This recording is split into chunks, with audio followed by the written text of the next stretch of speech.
When you're relocating to a new place, you're not just moving for a better lifestyle or a better climate. Sometimes you're moving towards a better version of yourself. In this video, I'm going to show you how to navigate relocation and major life transitions and use it as the greatest catalyst to unlock your authentic self. Welcome to this channel. My name is Tracy. I left home when I was 16 and lived in 6 cities around the world. And a lot of times people ask me, why did you move so many times? At first, I was moving for a better education. I moved to Shanghai for high school, and then I moved to Hong Kong for university. And then when I arrived in Hong Kong, I really loved the city. I never thought I would leave. I thought I would spend the rest of my life there. Especially at that time, I was on that linear path. So you know the linear path is where you have a clear goal. It has this fixed structure. You know, we all have this timeline about where we're supposed to be by a certain age. And growing up, I always believed that to be worthy, I have to prove myself by getting a good college degree, landing a high-paying corporate job, getting married with 2 kids by the age of 30. So that is the linear path. And especially when you look at the peers around you, each time when some of your friends are getting a promotion, buying a property, or getting married, part of you may wonder, am I falling behind? And the reason a lot of people choose that linear path is not because that's something that truly fulfills them. It's simply because that feels safe and socially accepted. So I was on that linear path when I was living in Hong Kong, and then everything began to change when I was 29 years old. That year I was going through major life transitions and losses. And at that time I thought moving abroad could give me a new start. So I decided to move from Hong Kong to Vancouver. And when I arrived in Vancouver, I realized that I was no longer on that linear path. I began to step on the second path, which is something I call the transition path. So the transition path is the path you're taking on when you are feeling a little bit lost or a little bit stuck because something happened, whether it's a relocation or a job loss or a relationship ending. You realize the old goals you had no longer felt important, and now you feel a little bit lost. You don't know which direction you'll be going, and sometimes you also feel stuck. Maybe you know where you want to go, but no matter how hard you try, you just couldn't get there. And so this is the transition phase almost everyone will go through whenever they're navigating a change or a loss. And there are also so many emotions that arise whenever you're navigating a transition. So the first emotion is actually loneliness. And this type of loneliness is not a social problem. You can still feel lonely even when you surround yourself with other people, because the root cause of this loneliness is not just disconnection from other people, it is the disconnection from yourself. Because whenever you are navigating a transition, you are also shedding the old identities that no longer serve you.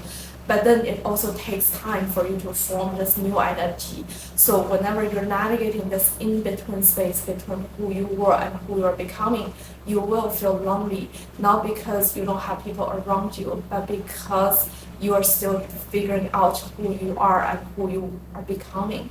Because before you find other people, you first need to find yourself.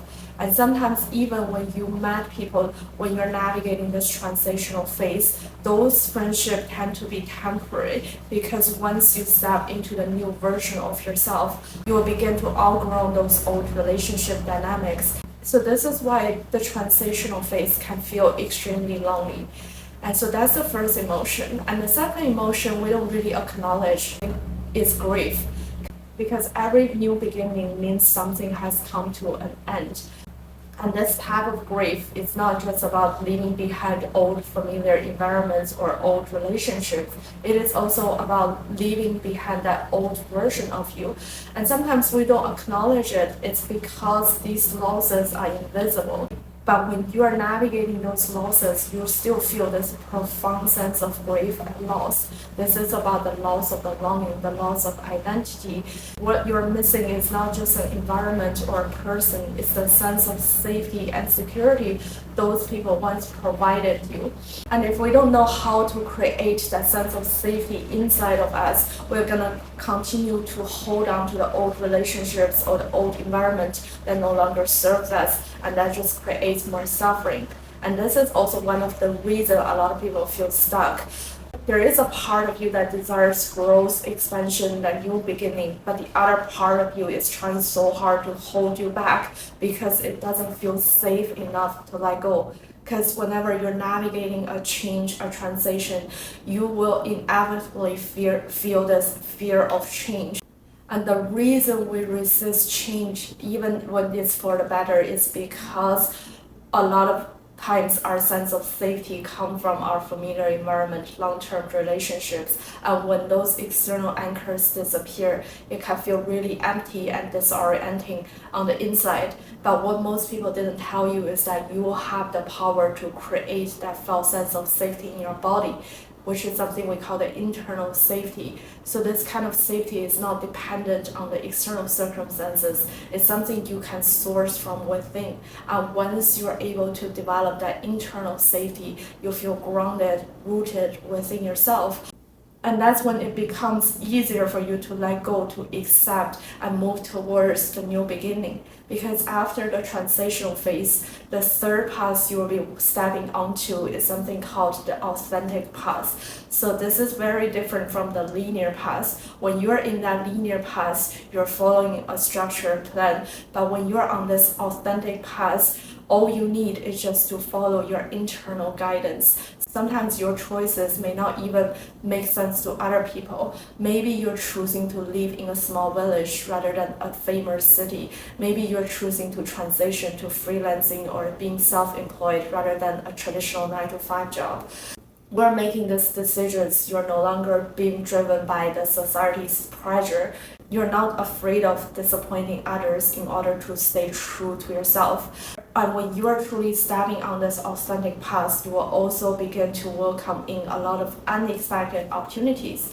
And this is also what happened to me when I was navigating that transition as I was moving from Hong Kong to Vancouver. When I lived in Hong Kong, I thought I would spend the rest of my life working in a corporate job, climbing the corporate ladder.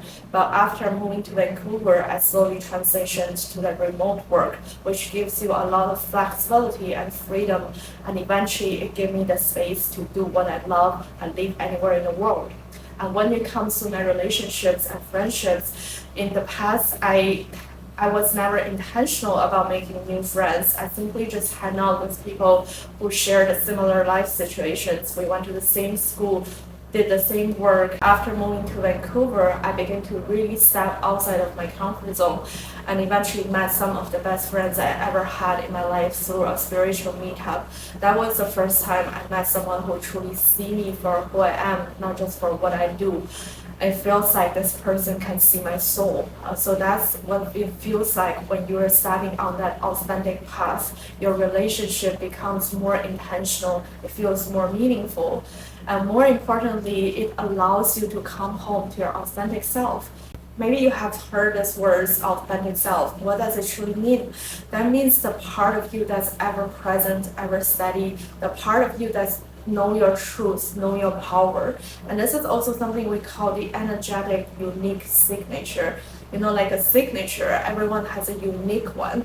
We all have our labels, personalities, who we think we are or who we made ourselves to be in order to be accepted by the society. But underneath all of that, there is your unique signature, your authentic self, which is your essence, the part of you that knows your truth, knows your power. And so the relocation and life transitions really give you an opportunity to release those conditioning so that you can find your truth and come home to your authentic self. And a lot of times people ask, how do I find my authentic self? So the authentic self is not something you need to find or search outside of yourself. It's something that already exists within you.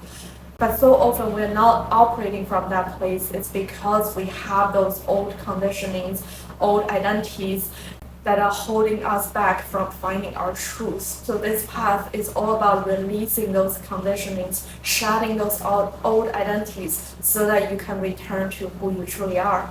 Maybe you have heard of the quote from Michelangelo. He said the sculpture is already complete within the marble block. He just needs to chip away and it's rebuilt And that's what this journey is all about. When you're releasing, letting go, shedding everything that doesn't belong, everything that no longer serves you, you begin to uncover your truest, highest, most authentic version of yourself.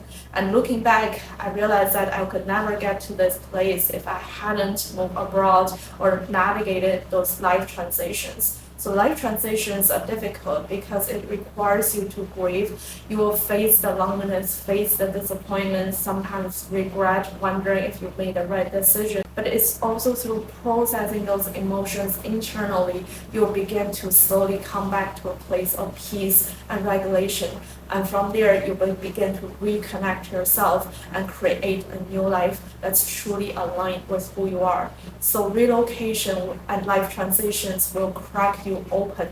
Being in a new environment without the external support, without the familiar environment, the old relationships, the only thing that's left is you and your inner world. And if you have a strong sense of self, relocation feels liberating. But if you rely on the external things in order to feel okay, relocation can feel destabilizing. Relocation magnifies your relationship with yourself. So if you are currently navigating a relocation or major life transitions, I want you to know that you're not alone. The emotions you're feeling are validated.